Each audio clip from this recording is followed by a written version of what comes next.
안녕하십니까. 31번 보겠습니다. 저당권 보고 있습니다. 31번은 뭘 물어볼까요? 일괄경매권 물어보는 거예요. 보세요. 나대지. 건물 없는 땅이죠. 저당권을 설정한 뒤에 건물을 지었어요. 이게 365조 일괄경매권이죠. 자, 토지 건물 일괄경매권이 인정이 되려면 나대지의 저당권이 먼저 설정이 되고 그 다음에 설정자가 건물을 지어서 소유하거나 제3자가 건물을 지었지만 나중에 설정자 소유가 된 경우에 두 가지 경우에 일괄경매할 수 있죠. 그다음에 이 일괄경매권은 권리지 의무가 아니니까 땅만 경매할 수도 있죠. 세 번째, 토지 저당권자가 토지 건물을 일괄경매했을 때 경매법원은 토지와 건물을 동일인에게 매각 허가를 해야 되고 그 다음 저당권자는 토지 경매대가에서는 우선 면제를 받을 수 있지만 건물 경매대가에서는 우선 면제를 받을 수가 없죠. 한번 보겠습니다. 기업 X토지에 대한 저당권 실행을 위한 경매 개시 결정 전에 갑이 건물을 A에게 넘겼어요.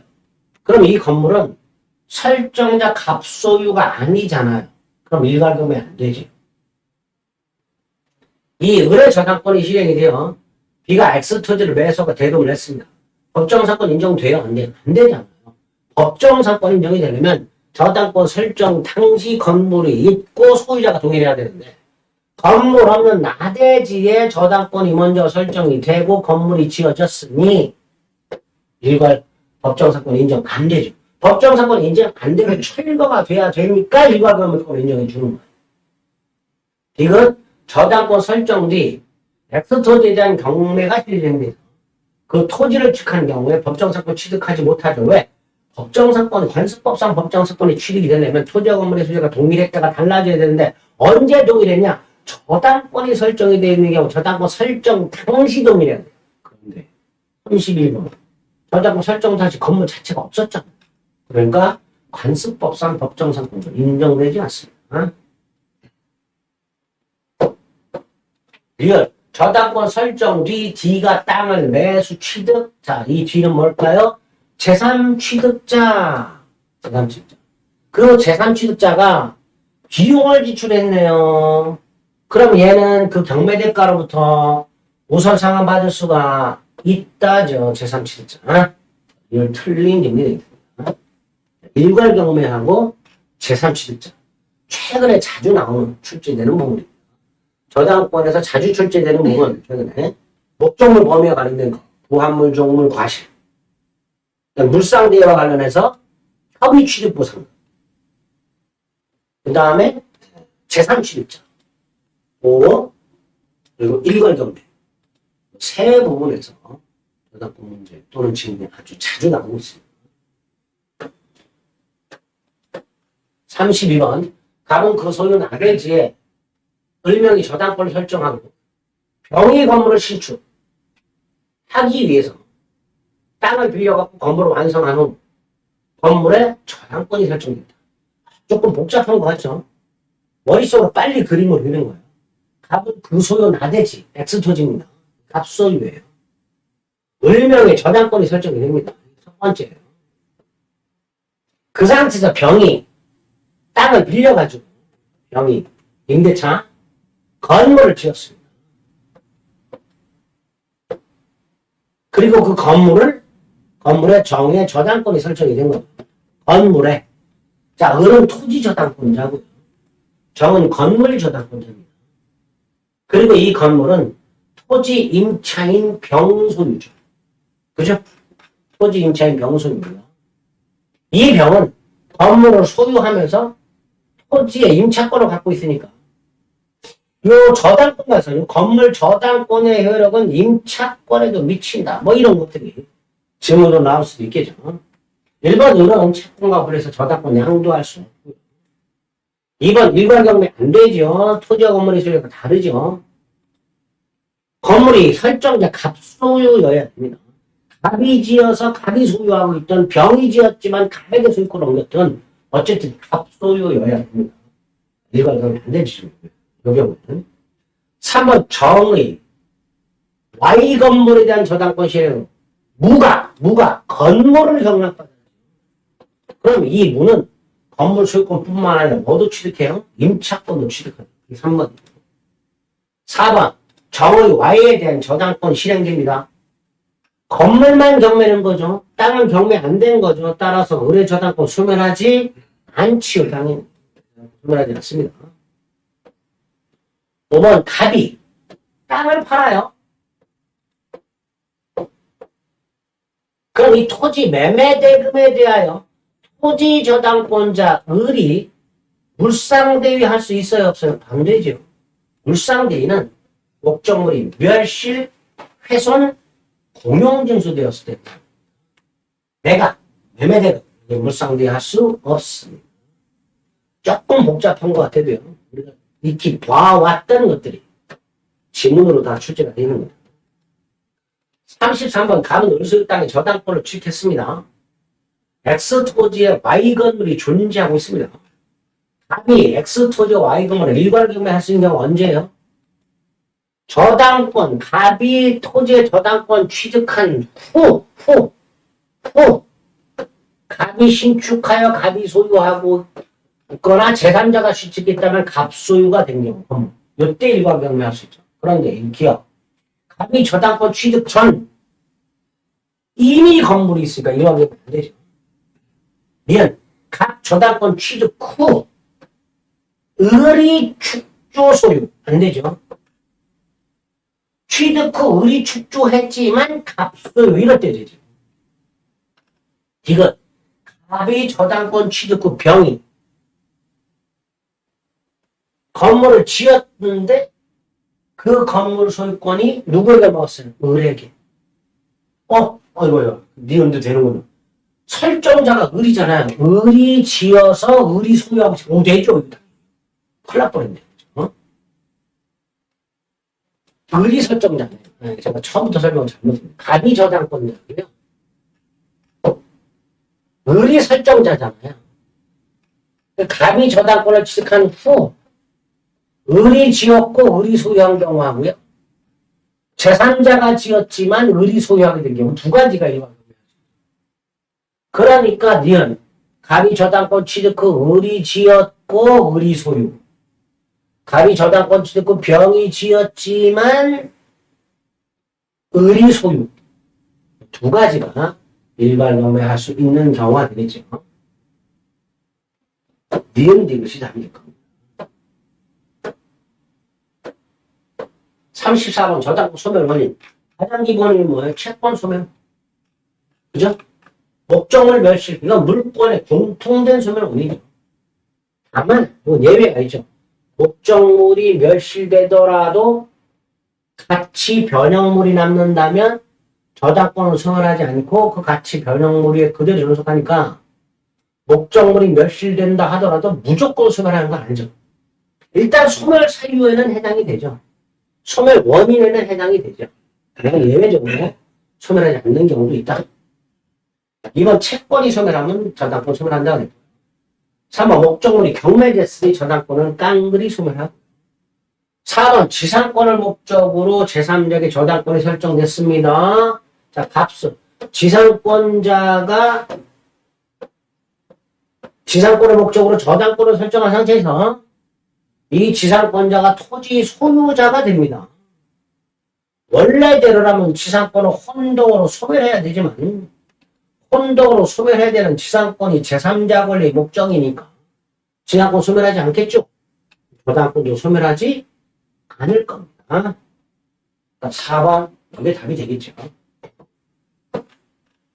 5번 저당권자가 자신 또는 제3자 이익을 위해서 존속시킬 필요가 없는 저당권의 목적물에 대한 술포침. 자, 자신 또는 제3자 이익을 위해서 존속시킬 필요가 없다라는 말은 이런 뜻이에요. 먼저 자신의 이익을 위해서라는 말은 저당권자 밑에 후순위 저당권자가 있어요. 얘가 소유권을 취득했을 때 이 저당권을 소멸시키면 얘가 순위가 올라가니까 본인의 이익을 해치게 돼요. 따라서 이 경우에 본인의 이익을 보호할 필요가 있기 때문에 존속을 시켜요. 따라서 본인의 이익을 위해서 존속시킬 필요가 없다라는 말은 후순위가 없다라는 뜻이에요.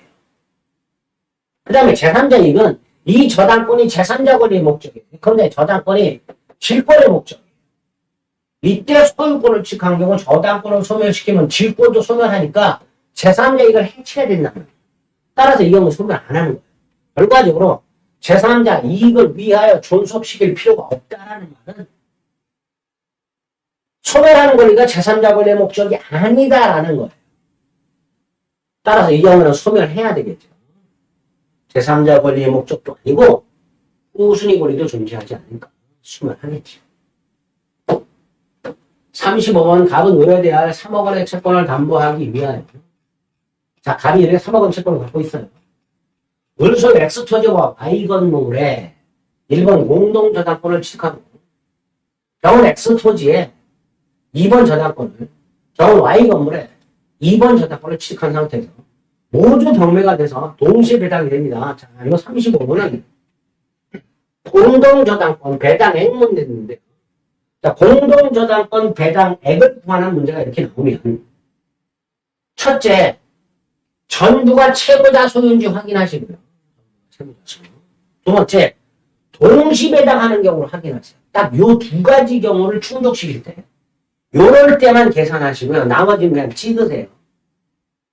공동저당 계산 문제가 나왔을 때는 딱 요렇게 전부가 채무자 소유 목적물이고 동시에 배당되는 경우가 나왔을 때만 문제를 풀 생각하시고요. 나머지는 찍을 생각하십니다. 자, 두 번째, 이렇게 해놨어. 어떻게 푸냐. 각각의 경매 대가가 있을 거 아닙니까? X토지는 4억이고요. Y 건물은 2억이잖아요. 이걸 어떻게 배당하는가를 구하는 거잖아요. 자, 여기서 최선순위 공동저당권자 각 3억 원을 배당을 받을 텐데요. 3억 원 어떻게 배당받죠? 안분 배당받죠. 자, 이 배당액 어떻게 구합니까? 갑이 받을 3억 곱하기 전체 분의 목적물 가해. 이렇게. 그러면 갑이 받을 게 나오죠. 그래서 2억과 1억을 배당받죠. 그럼 나머지는 누가 배당받는 거예요? 후순위 권리자가. X토지 후순위 권리자가 병이죠. 채권액 2억 4천이잖아요. 다 못 받죠. 4억에서 갑이 받는 2억을 뺀 2억만 병이 받겠죠. 그 다음에 Y 건물의 후순위 권리자가 누가 있어요? 정이죠. 정은 채권액이 얼마예요? 1억 6천이죠. 자, 이때 정은 Y에서 얼마를 배당받아요? 1억밖에 못 받죠. 1억 남았으니까. 결과적으로 정이 Y 건물에서 배당받을 수 있는 금액 얼마다? 요거다. 요것만. 아시겠죠? 딱 요렇게 나올 때만. 전부 채무자. 그리고 동시배당. 요 경우만 요런 식으로 배당 계산해서 문제 푸실 생각하시고요. 나머지는 찍어주시면 되겠습니다. 생각하지 마세요. 이런 거. 다른 채무자들의 X토지와 제3자 병의 Y토지입니다. 하나가 채무자 소유고 하나는 물상 보증인 소유잖아요. 그럴 때는요. 안동배당 적용 안 되고요. 후순위 대위권 인정이 안 된다는 거죠. 그렇죠? 풀어볼까요? 그냥 4번 찍으세요. 설명 안 하려합니다. 생각하지 마시고.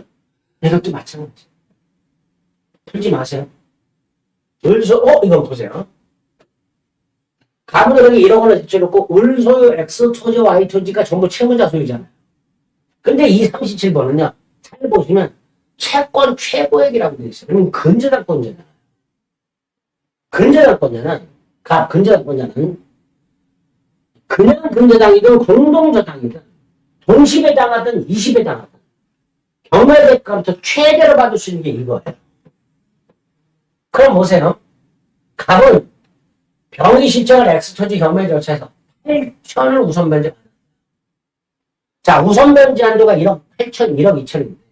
이 8천을 우선 변제 받았으니까 나머지 Y토지 경매 대가로부터 최대한 받을 수 있는 게 4천밖에 안 돼요. 그죠? 그러니까 답은 간단해요. 당연히 Y토지 매각 대금에서 우선 배당 받을 수 있는 금액은 뭐냐? 4천 한도 받는 4천 한도. 근데 다른 채권액이 얼마나 확정됐어요? 원리금 지연일 편 신청 당시 5천인데 매각 때 만납시 5,500이잖아요. 정의 경매를 신청했잖아요. 그럼 값은 얼마로 확정되는 거예요? 5,500으로 확정된 거예요. 그럼 5,500을 다 받냐? 못 받는다니까요.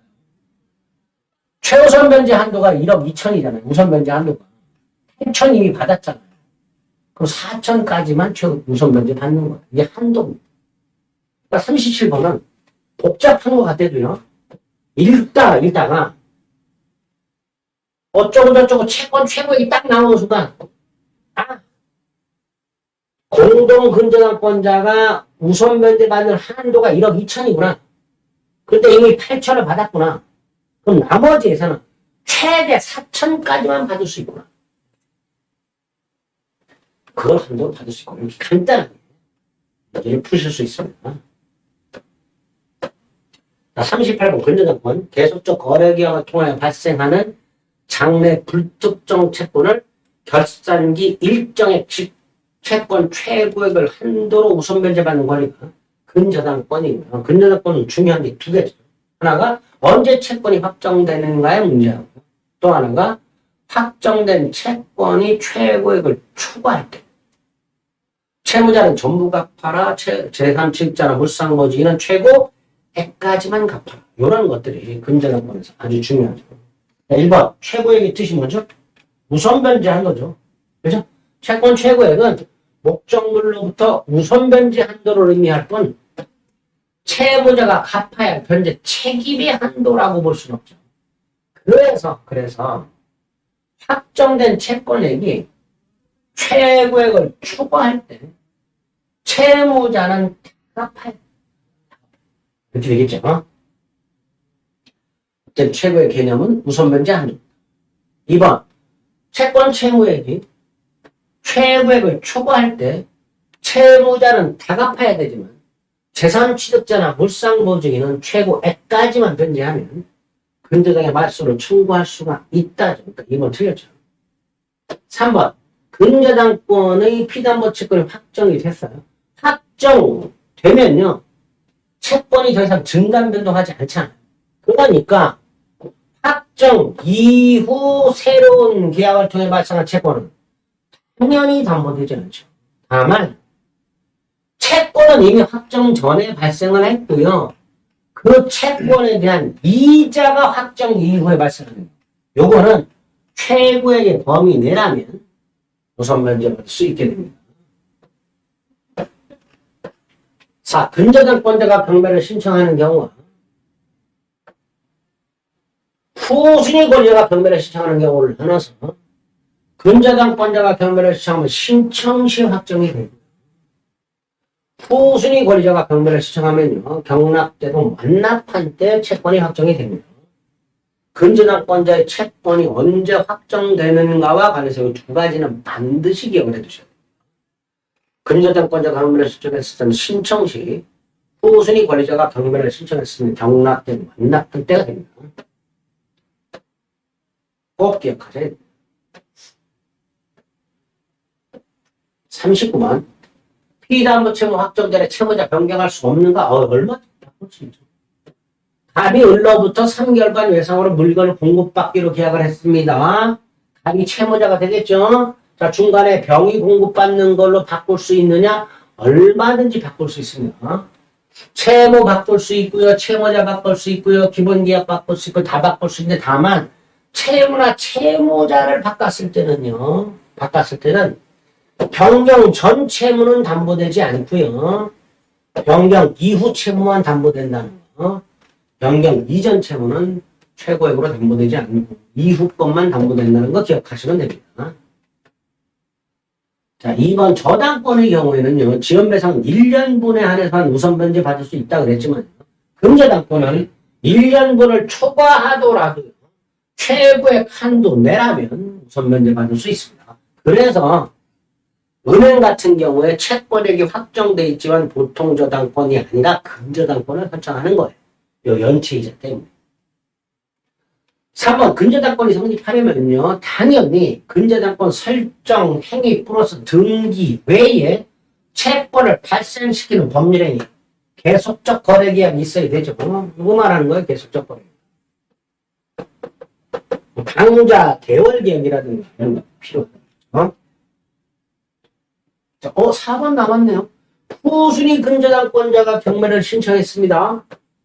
그럼 선순위 근저당권 언제 확정돼요? 매각대금 완납한 거죠. 5번 선순위 근저당권에 확정된 채권액이 최고액을 초과했습니다. 후순위 저당권자는 최고액을 변제하더라도 소멸을 청구할 수가 없죠. 왜?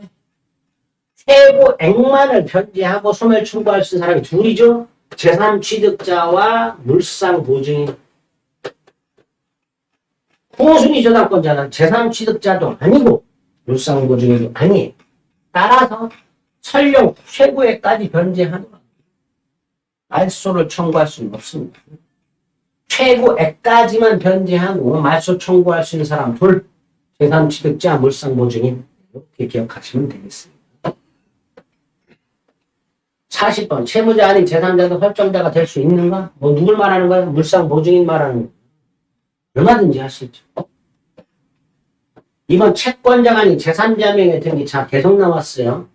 채권자가 아닌 제3자명의 담보권 등기는 무효지만 당사자 간에 합의가 있다면 채권자 아닌 제3자명의 등기도 유효하다고 그랬죠. 근데 이번에 뭐라 했어요? 특별한 사정이 없다고 그랬죠. 합의가 없는 거예요. 그럼 무효죠. 3번 이자는 최고액에 포함되지만 실행비용은 포함되지 않죠. 근저당권 실행비용은 최고액에 포함되지 않습니다. 이자는 조문이 있어요. 채무이자는 최고액에 산입한 걸로 본다. 하지만 근저당권 실행비용은 최고액에 포함되지 않고요. 집행비용으로서 1순위로 배당을 해줍니다. 4번 근저당권 설정자가 적법하게 기본계약을 해지했다. 채권 확정되지요. 결산기가 도래한 경우, 결산기 도래 전 계약을 해지한 경우, 결산기를 정하지 않았다면 언제든지 해지를 통해서 그때까지 채권이 확정이 됩니다. 5번은 근저당권자가 경매를 신청했으니 신청 시 확정이 되겠죠. 근저당권자가 경매를 신청했으니 신청 시 확정이 되죠. 꼭 기억해달라고 했어요. 41번 후순위 근저당권자가 경매를 신청했습니다. 선순위 근저당권의 채권이 확정되는 건 언제라서 매각되고 완납한 때 뭐 더 볼 것도 없죠. 매순위 경락이 매각되고 완납한 때 확정이 될 겁니다. 자, 42번 이런 거 찍어야죠. 이거 언제 풀고 언제 읽고 앉아있어요. 그죠? 이런 것도 찍는 거예요. 33회 만약에 다 풀었는데도 한 10분 정도 널널하게 남았다. 이제 그럴 때 보는 겁니다. 19년 갑은 이렇게 2억 원을 빌려주면서 을소유 땅에 근저당권을 취득했습니다. 2020년 7월 1일 병원 의원에 1억을 빌려주면서 2번 근저당권을 취득했습니다. 갑과 병이 변제를 받지 못한 상태로 병이 경매를 넣었어요. 갑이 아니고요. 갑의 입장에서는 얘가 선순위잖아요. 근데 후순위가 경매를 넣었잖아요. 그럼 얘는 신청시 확정이 되는 거고요. 병은 얘는 언제 확정이 되는 거예요? 매각되고 만납시오.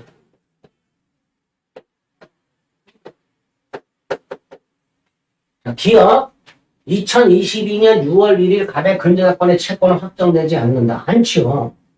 병이 경매를 신청했으니까 병만 확정된 거예요. 갑은 언제 확정된다고요?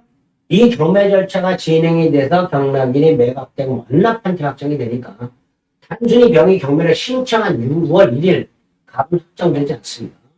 이는 갑에게 2022년 6월 1일 이후 발생한 지연이죠. 왜 담보되죠?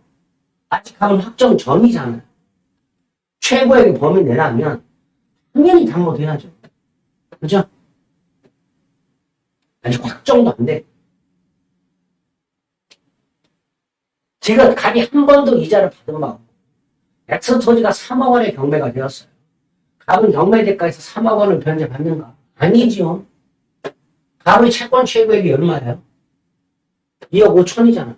그럼 얘는 최대 2억 5천을 우선 변제받는 거예요. 최고 이건 경매대가로부터 우선 변제받는 한도를 의미합니다. 따라서 2억 5천만 원까지 우선 변제받습니다. 이거 틀린 질문이 되겠지. 그죠? 끝났습니다. 아이고야. 소유권하고 저당권의 문제가 좀 많았어요. 그죠? 소유권하고 저당권 문제가 많았고, 우리 이 물권 강론의 문제들은요, 좀 너무 구체적이고 깊이 있는 지역적인 질문들이 판례가 많이 나와요. 다만 그 와중에도 늘 나오는 조문들이 있었고, 늘 나오는 판례가 있었어요. 기본이 되는 거. 어려운 거 말고 그런 거 위주로만 정리하시면 돼요. 물권 강론은 딱 절반만 맞겠다 생각하시고 접근하시되, 적어도 출제됐던 것 중에서 한 3번 이상 출제된 거, 지문 중에 3번 이상 출제된 건 무조건 외우셔야 돼요. 2번 이상 출제된 것까지 봐주시면 좋은데 거기까지는 필요 없고 3번 이상 출제된 거, 이런 것들 위주로 정리해 주시면 충분히 시험관이죠. 절반 이상 맞출 수 있습니다. 아시겠죠? 양이 많고 어려우니까 너무 깊이 있게 공부하지 마시고, 깊이 있게 공부하면요 양에 질리고 내용에 질려서 포기하게 돼요. 그러지 마시고 자주 나오는 거 위주로 3번 이상 출제될 거 위주로 정리 암기하시면 충분하다. 이렇게 생각하시고 물권강론은 접근하시기 바랍니다. 아시겠죠? 계약법은 시간을 달리해서 보겠습니다. 수고하셨습니다.